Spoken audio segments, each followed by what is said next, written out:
না, না, গল্পটাই তেমন কিছু না। এটা আমি অনেক আগে একটা প্ল্যান করেছিলাম। মিরাজকে বলেছিলাম যে, "মিরাজ, আমি যদি একটা ওকে ব্যাট দিই, তুমি কি ওকে দিতে পারবা?" তো বলল, "হ্যাঁ ভাই, পারবো।"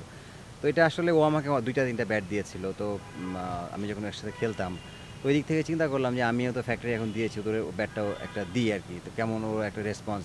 তো মিরাজ ওইভাবে নিয়ে গেছে ব্যাটটা, ওকে বলছে, আমার কথা বলছে। তো আমি ওকে টেক্সট করছিলাম যে, "তোমাকে একটা ব্যাট দিবে মিরাজ।" তো ও বলছে, "হ্যাঁ, ঠিক আছে।" পরে আমি ওরে অ্যাপ্রিশিয়েট করছি যে না, ব্যাটটা রিসিভ করছে। পরে আসলে ও ব্যাটের খুব প্রশংসা করছে এবং আপনারা দেখবেন যে ও কিন্তু আ সেকেন্ড টেস্টে ফার্স্ট ইনিংসে ব্যাটিংও করেছে ওই ব্যাট দিয়ে।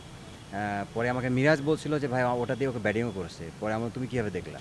তো বলে যে, ওই স্টিকার মাথায় যেটা ছিল এমকেএস, ওটা উঠায় নাই। ওটা উঠাইছে, তো ওখানে লেখা ছিল যে এমকেএস। তো এটা আমার জন্য মনে করেন অনেক বড় ব্যাপার। কারণ তাকে ব্যাট দিয়েছি এবং সে ব্যাটটা যে খেলেছে, এটা অনেক বড় ব্যাপার এবং সে খুব ভালো ফিডব্যাক দিয়েছে মিরাজকে। এটা আমি মনে করি যে এমকেএসের জন্য খুব বড় একটা অ্যাচিভমেন্ট।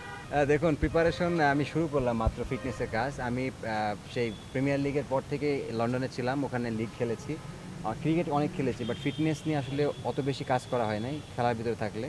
এখন যেটা হচ্ছে যে বিপিএল এর জন্য সামনে এনসিএল আছে, এটার জন্য আমি ফিটনেসের কাজ শুরু করছি। আহ, চেষ্টা করব যে সামনে ম্যাচগুলোতে পার্টিসিপেট করা, নিজেকে ভালোভাবে ফিট রেখে খেলা। আমি তো খুলনা ডিভিশনে সবসময়তেই খেলি, এনসিএলে। এবছর খুলনা ডিভিশনেই খেলছি। ওকে।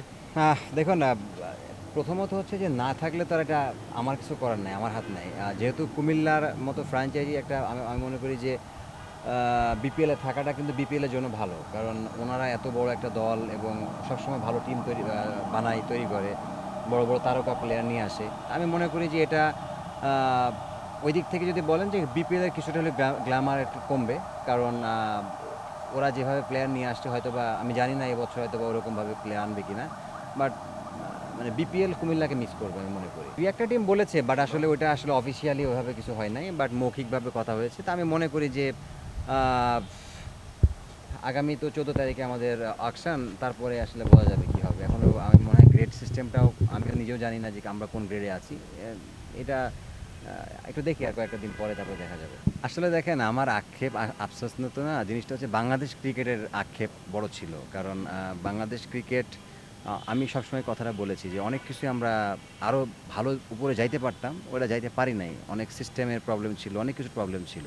যে জিনিসটা আমরা এবারে আশা করছি যে যেভাবে প্রসেস দেখছি, ফারুক ভাইয়ের বোর্ডের যে প্ল্যানিং দেখছি এবং সব কিছু উনি ক্লিয়ারভাবে বলে দিচ্ছে মিডিয়াতে, কি কি করতে চাচ্ছি বা কি কি করেছে, এটা আমার কাছে মনে হয় স্বচ্ছতা খুব ভালো আছে এবং এই জিনিসটা ভালো। এবং এরকম করতে থাকলে আমার মনে হয় যে আমি শিওর যে আমরা খুব ভালোভাবে একটা ক্রিকেটিং নেশন আছি। বাট আমার মনে হয় যে আমাদের ইনফ্রাস্ট্রাকচার বলেন, সব কিছু আরও সুন্দরভাবে আমরা করতে পারবো। দেখুন, অ্যাজ এ প্লেয়ার হিসাবে আমি আমি আমি যদি মনে করি যে আমাদের একটা দেশের ক্রিকেটে একটা ট্রেন্ড চালু থাকা উচিত বা হওয়া উচিত যে একটা সুন্দরভাবে একটা লিজেন্ডারি প্লেয়ারের বিদায় নেওয়া। আমরা কারোই দেখি নাই, আমরা মাস্টারিভাবে দেখি নাই, আমরা এর আগে যতগুলো প্লেয়ার হয়েছে আমরা দেখি নাই। তা আমার মনে হয় যে এই জিনিসটা যদি চালু হয়, আর সাকিবের মতো প্লেয়ার, অবভিয়াসলি ওর মতো প্লেয়ারকে তো আমাদের মানে এমনভাবে বিদায় দেওয়া উচিত যারা সারা বাংলাদেশ কেন সারা ওয়ার্ল্ড যেন দেখে যে এ একটা লেজেন্ডের বিদায় হলো বাংলা ক্রিকেট থেকে।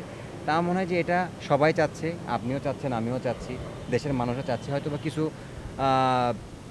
পলিটিক্যাল প্রোটোকলের ব্যাপারের কারণে হয়তো হচ্ছে না। আই এম শিওর যে এটা হয়তো বা উপর মহল কাজ করছে এটা নিয়ে, এটা খুব দ্রুতই হয়তো বা একটা সমস্যার সমাধান হয়ে যাবে। অফকোর্স, কারণ আপনি রিটায়ার্ড নেবেন, আপনি যদি নিজে ওই সৎসাহস না দেখাতে পারেন, নিজে কনফিডেন্স না নিতে পারেন, তাহলে তো ভাই আর এত বছর ক্রিকেট খেলার অ্যাচিভমেন্ট কী হলো? কারণ সাকিব যেটা তার নিজের সৎ সাহসে দেখিয়ে দিয়েছে, বলে দিয়েছে, এবং এখানে সাহসের কিছু না, এটা জিনিস হচ্ছে এটা প্রফেশনাল। ও নিজে বুঝছে যে এখন, আমি ওর প্রেস কনফারেন্স একদিন দেখেছি, ও বলছে যে আমার জায়গায় একটা নতুন প্লেয়ারকে সুযোগ দিলে মানে আরও বেটার হবে এটার জন্য।